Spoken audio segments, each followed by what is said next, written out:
কৃষ্ণা কিচেনে তোমাদের সকলকে স্বাগত। আশা করি তোমরা ভালো আছো। আজকে নতুন একটা ব্লগ নিয়ে এসেছি। আজকে একটা রান্নার রেসিপি তোমাদের দেখাবো। আজকে রেসিপিটার নাম কুমড়ো পাতার ভেতরে সাদা তিলের পাতুরি হবে।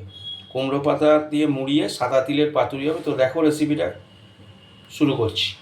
আমি কুমড়ো পাতা দিয়ে সাদা তিলের পাতুরি দেখাবো। এখানে কুমড়ো পাতা নিয়েছি, নরম দেখে কুমড়ো পাতা নিয়েছি। আর এখানে নিয়েছি সাদা তিল, এখানে সাদা সর্ষে, এখানে অল্প একটু কাজু বাদাম নিয়েছি, এখানে নিয়েছি নারকেল কুড়ো, আর এখানে কাঁচা লঙ্কা। এটা আমি শিলেতে বাটবো, তারপরে তোমাদের দেখাচ্ছি। বন্ধুরা, এটা বাটা হয়ে গেছে।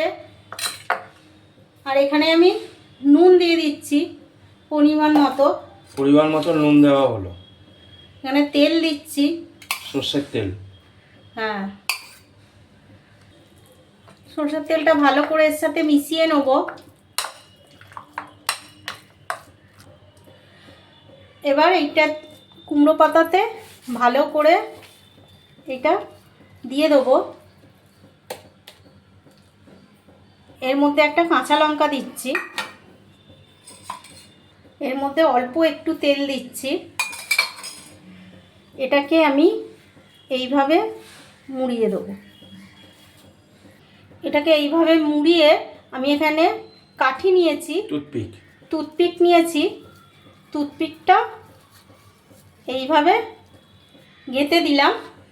এবার সবগুলো এইভাবেই আমি করে আপনাদের দেখাচ্ছি।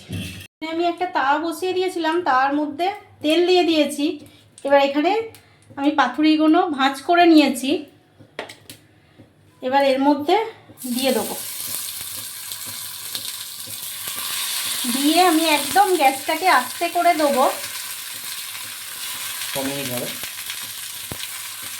কম মিনিট, 3 মিনিট পর আবার এটা উল্টে দেবো। দেখুন বন্ধুরা, হয়ে গেছে। আমি একটা পিঠ উল্টে দিয়েছিলাম, 2 পিঠই হয়ে গেছে। এই দেখুন কত সুন্দর হয়েছে। এটা গরম গরম ভাতের সাথে হেভি খেতে লাগবে। তো এই হলো সাদা তিলের পাতুরি, কুমড়ো পাতার সাদা তিলের পাতুরি। তো চলো ভিডিওটা এখানেই শেষ করছি। আবার দেখা হবে অন্য কোনো ব্লগে। ততক্ষণে সবাই সুস্থ থেকো। টাটা।